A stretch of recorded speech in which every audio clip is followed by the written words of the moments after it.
जय हिंद दोस्तों। सोनिया गांधी को अपने जीवन काल में बस एक ही सपना है कि राहुल गांधी को प्रधानमंत्री पद पे शपथ लेते हुए देखना। लेकिन राहुल गांधी ने ऐसा बयान दे दिया है प्रधानमंत्री पद को लेकर के जिससे कि सोनिया गांधी को बड़ा झटका मिल चुका है। यह सोनिया गांधी के लिए एक बड़ा ही दुखद समाचार हो चुका है और इस दुखद समाचार को सोनिया गांधी नहीं झेल पा रही हैं। बहुत दिनों से ये ख्वाब, ये उम्मीद सोनिया गांधी लगा करके बैठी हुई थी कि मेरा लाडला, मेरा राहुल गांधी प्रधानमंत्री पद का शपथ किसी तरीके से ले ले। लेकिन वही राहुल गांधी ने जो स्टेटमेंट जारी कर दिए हैं जिससे ये साफ तौर पे पता चल रहा है कि राहुल गांधी को अपने पार्टी के विचारों का ही कोई मोल नहीं है। अब जरा देखिए कि कांग्रेस सम्मेलन में राहुल गांधी को लेकर के जोर जोर से नारे लगने लगे कि देश का राजा कैसा हो, राहुल गांधी जैसा हो। लोगों ने बड़ी खुशी से, बड़ी उमंग से ये नारे लगाने शुरू कर दिए और कांग्रेस पार्टी की ये विचारधारा रही है। हालांकि 90% कांग्रेस पार्टी के कार्यकर्ताओं और नेताओं का तो यही विचारधारा है कि जब तक राहुल गांधी अगर लीड में रहेंगे तब तक तो कांग्रेस का बेड़ा गर्क हो करके ही रहेगा। फिलहाल कांग्रेस पार्टी के सम्मेलन में जिस तरीके का जोर जोर से नारा हुआ, नरेंद्र मोदी जी के खिलाफ जिस तरीके से जहर उगले गए और राहुल गांधी को देश का राजा बनाने की बात कही गई, तो राहुल गांधी ने इस पर एक बड़ी अजीब टिप्पणी दे दी। अब इस अजीब टिप्पणी से लोगों ने यही अनुमान लगाया कि अगर बीजेपी राहुल गांधी को बालक बुद्धि बोलती है तो कोई गलत नहीं बोलता है। अब जरा देखिए कि राहुल गांधी का स्टेटमेंट क्या आता है। एक तरफ तो इनके पार्टी के नेता राहुल गांधी को राजा बनाने की बात कर रहे हैं और दूसरी तरफ जवाब में राहुल गांधी कह रहे हैं नहीं नहीं नहीं, मैं राजा नहीं हूं, मैं राजा नहीं बनना चाहता हूं।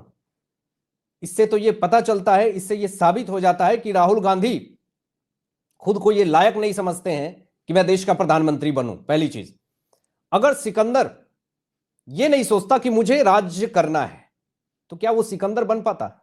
उसके राज्य की जनता ने उसको पुश किया, उसको सपोर्ट किया, वो सिकंदर बना। अगर राहुल गांधी को ये अंदर से ये आत्मविश्वास है ही नहीं कि मैं देश का राजा नहीं हूं, मैं उस पद को नहीं संभाल सकता, तो फिर आप नहीं है।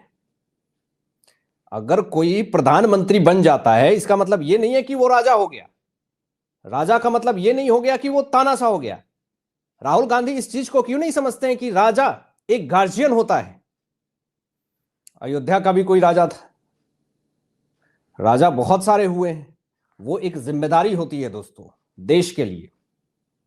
140 से 44 करोड़ की जनता की जिम्मेदारी अगर नरेंद्र मोदी जी के ऊपर है, वो राजा नहीं। राजा तो एक सम्मान के रूप में कहा जाता है, लेकिन वो एक जिम्मेदारी है। लेकिन राहुल गांधी को ऐसा लगता है कि राजा शब्द जो है वो तानाशाह है। जी नहीं, ये राजा तानाशाह नहीं होता। एक विचारधारा है, एक जिम्मेदारी है जो एक राजा के ऊपर दी जाती है। ये अब आपकी मानसिकता है, ये आपकी सोच है कि आप राजा को किस तरीके से देख रहे हैं। मैं आपको आगे बताऊं, कुछ ऐसे फैक्ट्स और कुछ ऐसे सबूत मैं आपको दिखाने वाला हूं आगे दोस्तों, जिससे कि राहुल गांधी के झूठ के पुलिंदे पूरी तरीके से धराशायी हो गए हैं। ऐसी ऐसी चीजें आपको बताने वाला हूं कि राहुल गांधी का पूरा झूठ बेनकाब हो गया है और ऐसे खुलासे सामने आई है, ऐसी बात पता चली है जिससे राहुल गांधी दोबारा शायद जो ये कांग्रेस सम्मेलन हो गया जहां पर ये बड़ी बड़ी डींगे हाँक रहे थे, वो अब नहीं हाँक पाएंगे। आगे हर एक चीज बताऊंगा मैं आपको, लेकिन जरा देखिए कांग्रेस पार्टी जो है हर एक राज्य में धीरे धीरे धराशायी होती गई, हारती गई। लोकसभा चुनाव से लेकर के विधानसभा चुनाव में इनके पास अब बोलने के लिए कुछ है नहीं। राज्य की जनता इनको सपोर्ट नहीं कर रही है, कांग्रेस पार्टी को समर्थन नहीं कर रही है, तो अब ये लगे चुनाव आयोग, इलेक्शन कमीशन ऑफ इंडिया के ऊपर धांधली का आरोप लगाने लगे। फर्जी वोट, न जाने क्या क्या, वो सारी चीजें आपको दिखाऊंगा मैं, तो आप शॉक्ड हो जाएंगे कि ये राहुल गांधी का स्टेटमेंट है। जब आप जीत नहीं पा रहे हैं तो इसका मतलब कि आप लोकतंत्र के ऊपर हमला करेंगे। जो संविधान की बात करते हैं वो लोकतंत्र की हत्या की बात करते हैं, वो खुद लोकतंत्र के ऊपर सवाल खड़े करते हैं, वो खुद संविधान के ऊपर सवाल खड़े करते हैं। अब आप जरा सोचिए कि ऐसे लोगों को अगर कार्यभार दे दिया जाए, वो कैसे संभालेगा? जिसको चुनाव आयोग पे भरोसा नहीं है, जिसको संविधान पे भरोसा नहीं है, जिसको लोकतंत्र पे भरोसा नहीं है, जिसको वोट पे भरोसा नहीं है, उसको कैसे आप कार्यभार दे सकते हैं? बिल्कुल नहीं दे सकते हैं। अब ये लोकसभा चुनाव में जो इनकी हार हुई, बौखलाहट साफ तौर पे दिख रही है। जरा आप देखिए कि राहुल गांधी सीधे तौर पे क्या बोल रहे हैं कि भारत में चुनाव प्रणाली मर चुकी है। यही चुनाव प्रणाली को दोस्तों एलन मस्क ने बड़ा समर्थन किया था कि भारत में हर चीज कितना स्मूथली चल रहा है, चुनाव प्रक्रिया कितनी अच्छी से चल रही है।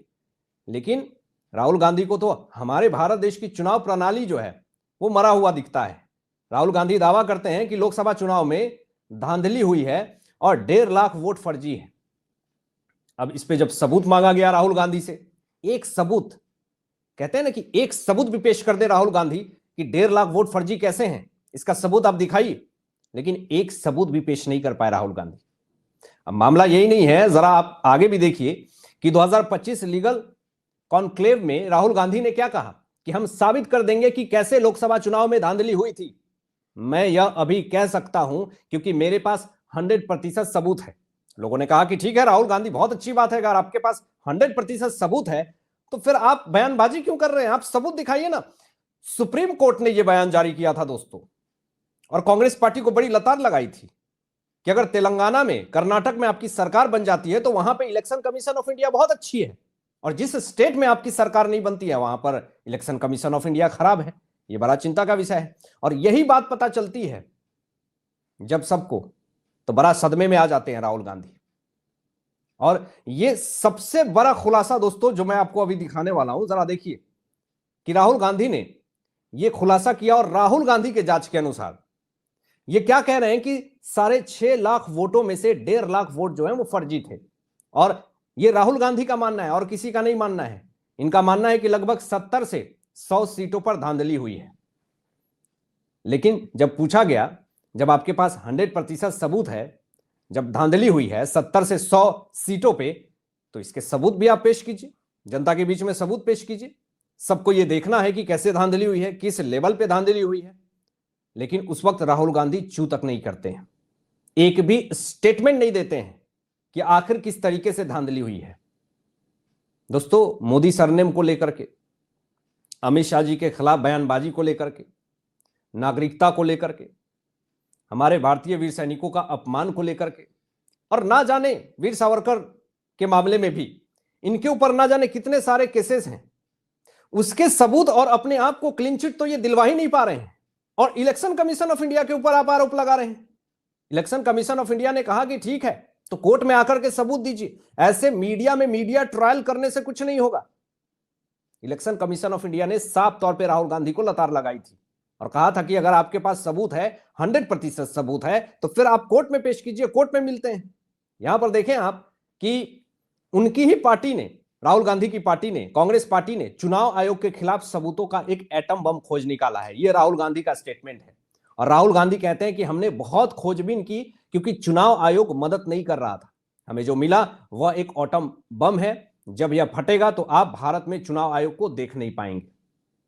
दोस्तों, मैं चाहता हूं कि ये राहुल गांधी का जो एटम बम है वो फटे, और जब ये फटेगा तो पूरा देश देखेगा कि चुनाव आयोग सही है या फिर कांग्रेस पार्टी, राहुल गांधी सही है।